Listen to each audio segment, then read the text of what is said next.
Assalamualaikum warahmatullahi wabarakatuh. Pada kesempatan kali ini, dalam Konferensi Nasional ke-8 Peneliti Muda Psikologi Indonesia tahun 2024, saya Cantika Dianuraini dengan NIM 20080015110 akan memaparkan penelitian yang akan saya lakukan dengan judul Hubungan Subjektif Well-being dengan Body Image pada Perempuan Berhijab dan Non-Berhijab.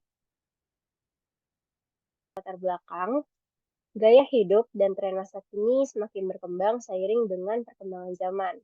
Informasi mengenai gaya hidup, terutama di bidang fashion, sangat cepat mengalami perubahan, menurut Ayunda dan kawan-kawan di tahun 2019.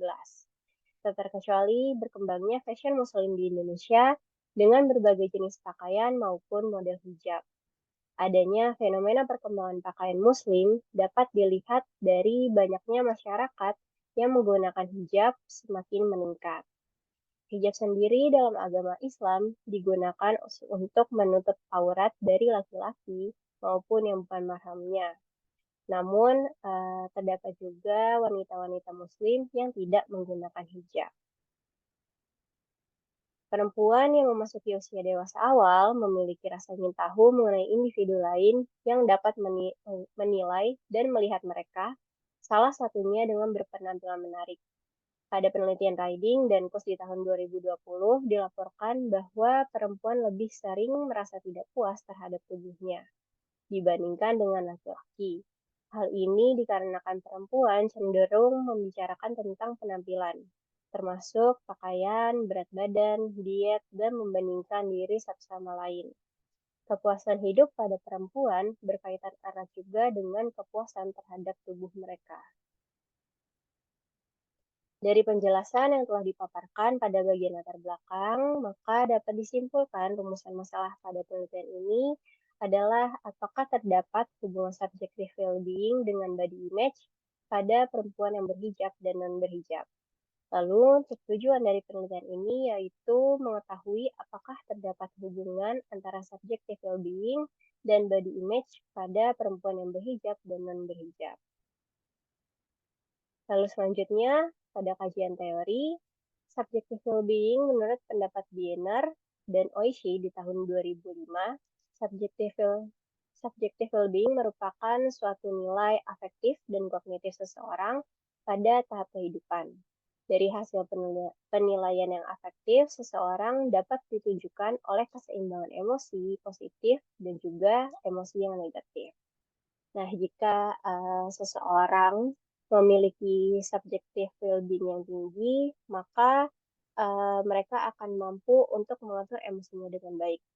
Dan sebaliknya, jika seseorang memiliki kepuasan hidup atau subjektif well-being yang rendah, mereka akan cenderung merasa hidupnya itu tidak bahagia dan juga akan selalu berpikir negatif.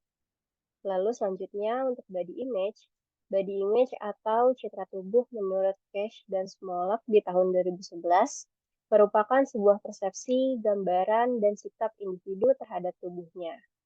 Individu yang memiliki citra tubuh yang positif akan mampu menerima dan menghargai tubuhnya. Sedangkan individu yang memiliki body image yang negatif, mereka akan cenderung tidak menerima tubuhnya, perubahan pada tubuhnya.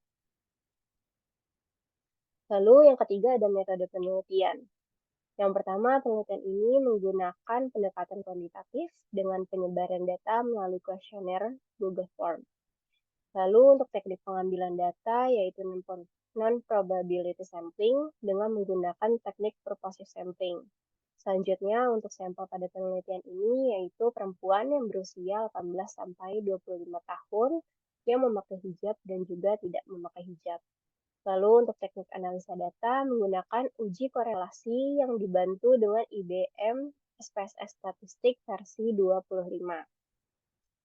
Selanjutnya untuk instrumen penelitian, pada subjective well-being, alat ukur yang digunakan yaitu satisfaction with life scale dan juga scale of positive and negative experience yang dikemukakan oleh Diener dan kawan-kawan di tahun 1985 dan tahun 2010 dengan dimensi kognitif dan juga afektif.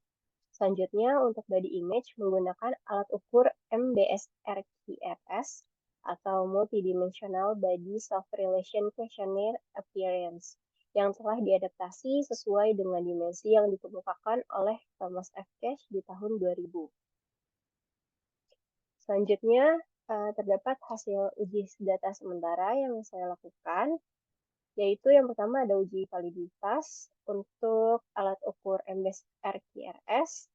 Terdapat 16 item yang valid dari total 34 item, dan ada 18 item yang gugur, dikarenakan nilai item correlation-nya di bawah 0,3. Selanjutnya, untuk alat ukur SWLS dan juga item, semua itemnya valid yang berjumlah 5 item, dan juga untuk span semua itemnya valid berjumlah 12 item. Lalu untuk uji yang pertama pada alat ukur body image, didapatkan Cronbach alpha-nya sebesar 0,730. Dan untuk alat ukur SWLS, Cronbach alpha-nya sebesar 0,831, dan untuk skala span, Cronbach alpha-nya sebesar 0,801. Untuk semua alat ukur dapat dinyatakan reliable karena Cronbach alpha-nya lebih dari 0,6. Lalu selanjutnya pada uji korelasi, berdasarkan analisa korelasi antara subjective well-being dan body image, didapatkan koefisien Pearson atau R sebesar 0,635 dengan probability value sebesar 0,00 atau p-value-nya kurang dari 0,01. Dan hal ini menunjukkan adanya hubungan positif signifikan antara subjective well-being dengan body image dan HA diterima. Lalu untuk kesimpulan, berdasarkan hasil uji korelasi, terdapat hubungan yang positif signifikan antara subjective well-being dengan body image. Jadi, jika subjective well-being tinggi, maka body image-nya juga akan tinggi ke arah yang positif. Begitupun sebaliknya, jika subjective well-being-nya rendah, maka body image-nya juga akan ke arah yang rendah. Selanjutnya, harapan dari penelitian ini yaitu diharapkan menjadi informasi untuk perempuan yang menggunakan hijab ataupun tidak menggunakan hijab, mereka dapat meningkatkan kepuasan hidupnya ke arah yang lebih positif, sehingga pandangan terhadap body image mereka juga akan positif. Mungkin sekian yang dapat saya sampaikan. Wabillahi taufiq wal hidayah. Wassalamualaikum warahmatullahi wabarakatuh.